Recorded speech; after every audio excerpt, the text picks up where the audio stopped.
ಪ್ರೀತಿಯ 9ನೇ ತರಗತಿಯ ಮಕ್ಕಳಿಗೆ ಆತ್ಮೀಯ ಸ್ವಾಗತ. ಮರುಸಿಂಚನ ಈ ಒಂದು ಕಾರ್ಯಕ್ರಮದ ಗಣಿತ ವಿಷಯದ ಪುನರ್ಮನನ ಹಾಳೆ 20. ಈ ಒಂದು ವಿಡಿಯೋದಲ್ಲಿ ಘನಗಳ ಮುಖ, ಅಂಚು ಮತ್ತು ಶೃಂಗಗಳು ಇದರ ಬಗ್ಗೆ ಅಧ್ಯಯನವನ್ನು ಮಾಡೋಣ.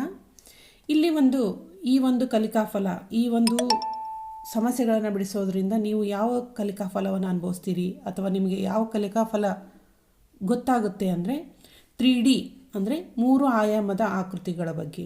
ಈಗಾಗಲೇ ಪುನರ್ಮನನ ಹಾಳೆ 19ರಲ್ಲಿ 3 ಆಯಾಮದ ಆಕೃತಿಗಳು ಯಾವುವು, 2 ಆಯಾಮದ ಆಕೃತಿಗಳು ಯಾವುವು ಅನ್ನೋದ್ರ ಬಗ್ಗೆ ತಿಳ್ಕೊಂಡಿದ್ದೀರಿ. ಇಲ್ಲಿ ನಾವು 3 ಆಯಾಮದ ಆಕೃತಿಗಳ ಮುಖಗಳ ಸಂಖ್ಯೆ, ಅಂಚುಗಳ ಸಂಖ್ಯೆ, ಶೃಂಗಗಳ ಸಂಖ್ಯೆ ಬಗ್ಗೆ ತಿಳಿಯೋಣ. ಇಲ್ಲಿ ಮೊದಲಿಗೆ ಒಂದು ಚಟುವಟಿಕೆಯನ್ನು ನೀಡಿದ್ದಾರೆ.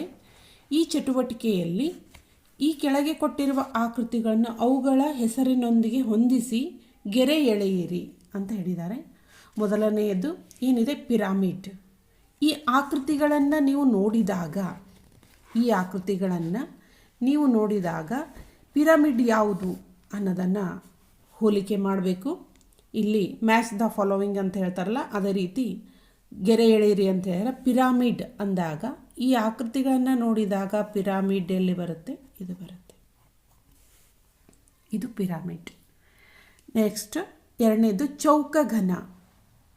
ಹಿಂದಿನ ಒಂದು ಕಲಿಕಾ ಹಾಳೆಯಲ್ಲಿ ಅಥವಾ ಪುನರ್ಮನನ ಹಾಳೆಯಲ್ಲಿ ಆಯತಘನ, ಚೌಕಘನಗಳನ್ನು ತೋರಿಸಿದ್ದೀನಿ ಚಿತ್ರದ ಮೂಲಕ. ಅದೇ ರೀತಿ ಇಲ್ಲಿ ಚೌಕಘನವನ್ನು ನಾವು ಹೋಲಿಕೆ ಮಾಡಿದಾಗ ಈ ಒಂದು ಇಲ್ಲಿ ಬರುತ್ತೆ, ಇದು ಚೌಕಘನ. ಇನ್ನು ನೆಕ್ಸ್ಟ್ ಸಿಲಿಂಡರ್ ನೋಡಿದಾಗ ಇದು ಸಿಲಿಂಡರ್ ಆಗುತ್ತೆ. ಗೋಳ ಯಾವುದಕ್ಕೆ ಹೋಲಿಸ್ಬೋದು, ಬಾಲ್ ಥರ ಇದೆಯಲ್ಲ, ಬಾಲಿಗೆ ಹೋಲಿಸಿ, ಇದು ಗೋಳ. ನೆಕ್ಸ್ಟ್ ಶಂಕು ಇದೆ, ಹೌದಾ, ಶಂಕು ಇದು ಒಂದು ಆಕೃತಿಗಾಗುತ್ತೆ. ಆಯತಘನ ಏನಾಗುತ್ತೆ, ಇದು ಉಳಿತು ಆಯತಘನ. ಈ ರೀತಿ ಹೊಂದಿಸಿ ಬರಿಬೋದು. ಇನ್ನು ನೆಕ್ಸ್ಟ್ ನೋಡಿ ಏನು ಕೊಟ್ಟಿದ್ದಾರೆ, ಚಟುವಟಿಕೆ 2ರಲ್ಲಿ ಮಾದರಿಯಂತೆ ಆಲೋಚಿಸಿ ಬರೆಯಿರಿ. ಮಾದರಿಯಂತೆ ಆಲೋಚಿಸಿ ಬರೆಯಿರಿ ಅಂತ ಹೇಳಿದರೆ ಆಯತಘನ ಕೊಟ್ಟಿದ್ದಾರೆ ಅವರು. ಆಯತಘನ ಇದೆ, ಅದದ್ದು ಅವರೇ ಕೊಟ್ಟಿದ್ದಾರೆ. ಇನ್ನು ಇಲ್ಲಿ ಮುಖಗಳು, ಶೃಂಗಗಳು, ಅಂಚುಗಳು ಅಂತ ಕೊಟ್ಟಿದ್ದಾರೆ.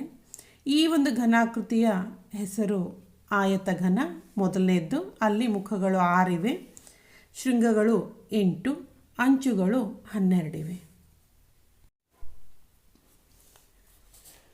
ಈ ಆಕೃತಿ ಷಟ್ಭುಜ ಪಾದ ಪಟ್ಟಕ ಇದೆ. ಇಲ್ಲಿ ಮುಖಗಳ ಸಂಖ್ಯೆ, ಇಲ್ಲಿ ಒಂದು ಮೇಲ್ಗಡೆ 1 ಇದೆ, ಇದು 2, ಈ ಕಡೆ ಒಂದು 3, ಇದು 4, 5, 6, ಕೆಳಗಡೆ 1, 7. ಒಟ್ಟು ಎಷ್ಟು ಮುಖಗಳ ಸಂಖ್ಯೆ? 7.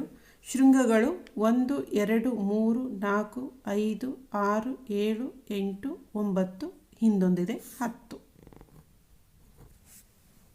ಇನ್ನು ಅಂಚುಗಳು ಎಷ್ಟಾಗ್ತವೆ ಇಲ್ಲಿ ಅಂತಂದರೆ 1, 2, 3, 4, 5, 6, 7, 8, 9, 10, 11, 12, 13, 14, ಹಿಂದೊಂದು 15, ಒಟ್ಟು 15. ಇದು ವರ್ಗಪಾದ ಗೋಪುರ. ಇಲ್ಲಿ ಮುಖಗಳು 1, 2, 3, 4 ಮುಖಗಳ ಸಂಖ್ಯೆ ಎಷ್ಟಿವೆ ನೋಡಿ, 1, 2, ಈ ಕಡೆ ಒಂದು 3, ಇದು ಒಂದು 4, ಕೆಳಗಿಂದೊಂದು 5 ಮುಖಗಳು. ಶೃಂಗಗಳೆಷ್ಟಿವೆ, ಶೃಂಗಗಳಂತಂದಾಗ 1, 2, 3, 4, 5. ಇನ್ನು ಅಂಚುಗಳು ಇಲ್ಲಿ ಒಟ್ಟು 1, 2, 3, 4, 5, 6, 7, 8. ಅದೇ ರೀತಿ ಇದು ಚೌಕಘನ. ಇದರಲ್ಲಿ ಒಟ್ಟು ಮುಖಗಳ ಸಂಖ್ಯೆ ಒಟ್ಟು ಎಷ್ಟು ಆಗ್ತವ ಅಂತಂದರೆ 6 ಮುಖಗಳು.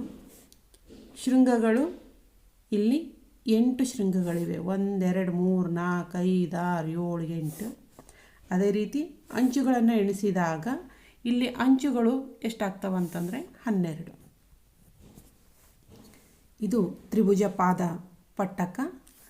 ಇಲ್ಲಿ ತ್ರಿಭುಜ ಪಾದ ಪಟ್ಟಕದಲ್ಲಿ ಮುಖಗಳು ಒಟ್ಟು 5 ಆಗ್ತವೆ. ನೆಕ್ಸ್ಟು ಶೃಂಗಗಳು 6 ಇವೆ. ಇಲ್ಲಿ ಅಂಚುಗಳನ್ನು ನೋಡಿದಾಗ ಅಂಚುಗಳು ಇಲ್ಲಿ ಒಟ್ಟು 9 ಇವೆ.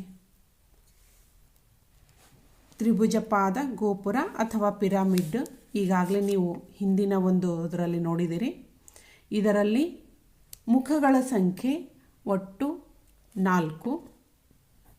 ಮುಖಗಳ ಸಂಖ್ಯೆ 4, ಶೃಂಗಗಳನ್ನು 4 ಇವೆ, ಅಂಚುಗಳು ಇಲ್ಲಿ 6 ಇವೆ. ಇಲ್ಲಿಗೆ ಪುನರ್ಮನನ ಹಾಳೆ 20 ಮುಗೀತು. ಮುಂದಿನ ಒಂದು ವಿಡಿಯೋದಲ್ಲಿ ಪುನರ್ಮನನ ಹಾಳೆ 21 ನೋಡೋಣ.